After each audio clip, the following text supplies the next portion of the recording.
नमस्कार बच्चों, कैसे हो आप सब। आशा करता हूँ आप सब अच्छे होंगे। आज मैं आपके लिए लेकर आया हूँ अर्धवार्षिक परीक्षा कक्षा 8 विषय विज्ञान का मॉडल पेपर, जो आपके आने वाली अर्धवार्षिक परीक्षा के लिए मोस्ट इम्पोर्टेंट पर्सन रहेंगे। तो आप सबसे निवेदन है कि वीडियो को पूरा देखें और चैनल को सब्सक्राइब करें। चलो वीडियो शुरू करते हैं। निम्न प्रश्नों के उत्तर कोष्टक में लिखें। आगे जो प्रश्न दिए गए हैं उनके उत्तर आपको कोष्टक में देने हैं। पहला प्रश्न, फलीदार पौधे की फसल द्वारा भूमि में जिस तत्व की मात्रा बढ़ती है वह कौन सा तत्व है? Phosphorus, potassium, nitrogen, oxygen. Option number स नाइट्रोजन, यानी फलीदार पौधे से जमीन के अंदर नाइट्रोजन की जो मात्रा है वो बढ़ती है। अगला प्रश्न, ब्रेड अथवा इडली फूल जाती है, इसका क्या कारण है? ब्रेड और इडली किसके कारण फूलती है? उष्णता के कारण, पीसना, यष्ट कोशिका की वृद्धि बढ़ने के कारण। ऑप्शन नंबर स यष्ट कोशिका की वृद्धि के कारण है ब्रेड और इडली फूलती है।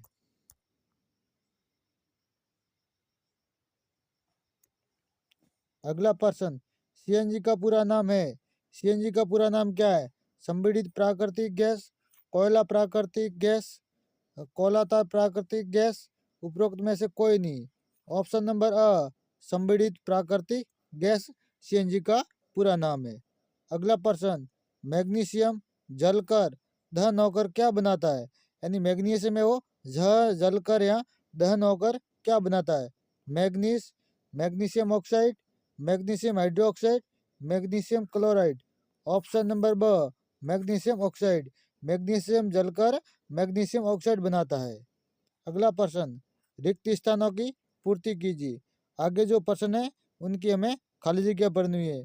उर्वरक एक अकार्बनिक लवण है। ग्रांति कटाई के काम आती है।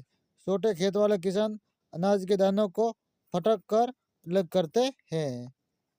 खरपतवारनाशी रसायन खरपतवार को नष्ट करते हैं।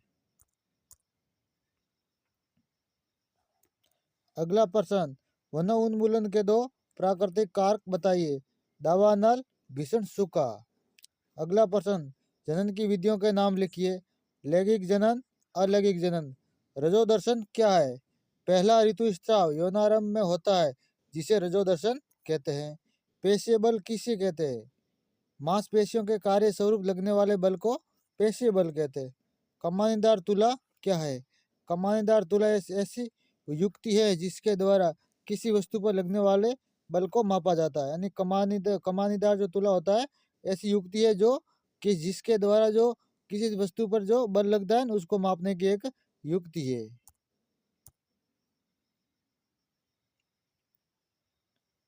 अगला प्रश्न, अगला प्रश्न, जब हम बोलते हैं तो क्या हमारे शरीर पे कोई भाग कंपित होता है? तो हाँ, हम बोलने पर हमारा वाक यंत्र ध्वनि उत्पन्न करने के लिए कंपित होता है, यानी हमारे गले का भाग। अगला प्रश्न, किन द्रवों के द्वारा विद्युत का सलन किया जा सकता है? अम्ल, सार एवं लवण के द्वारा। अगला प्रश्न, भूकंप का क्या कारण है? भूपट्टी के भीतर गहराई में विक्षोभ के कारण भूकंप आते हैं। अगला प्रश्न, हमें वस्तुओं के दिखाई देने का क्या कारण है? वस्तुओं से आने वाला प्रकाश जब हमारे नेत्रों में प्रवेश करता है तब वस्तु दिखाई देती है। धान को शीत ऋतु में क्यों नहीं उगाया जा सकता, बताइए। धान को बहुत अधिक पानी की आवश्यकता होती है, अतः इसे केवल वर्षा ऋतु में उगाए जा सकते हैं। अगला प्रश्न, सूक्ष्म जीवों के मुख्य वर्ग कौन कौन से हैं? सूक्ष्म जीवों का वर्गीकरण उनके आकार के अनुसार मुख्य 4 भागों में किया गया है। जीवाणु, स्पाइरल जीवाणु, षडनुमा जीवाणु।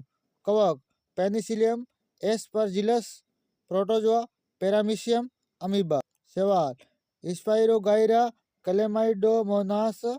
अगला प्रश्न, समझाइए जीवाश्म ईंधन समाप्त होने के वाले प्राकृतिक संसाधन क्यों है? यानी जो जीवाश्म ईंधन है वो समाप्त होने वाले संसाधन क्यों है? जीवाश्म ईंधन मृत जीवों के अवशेषों से प्राप्त होते हैं। इनको बनाने की प्रक्रिया में लाखों वर्ष व्यतीत हो जाते हैं। इस कारण जीवाश्म ईंधन काफी सीमित मात्रा में ही उपलब्ध होते हैं तथा मानव के द्वारा ये अत्यधिक मात्रा में प्रयोग में लाए जाते हैं और समाप्त हो सकते हैं। इस कारण जीवाश्म ईंधन समाप्त होने वाले प्राकृतिक संसाधन है। 5 राष्ट्रीय उद्यानों के नाम लिखिए।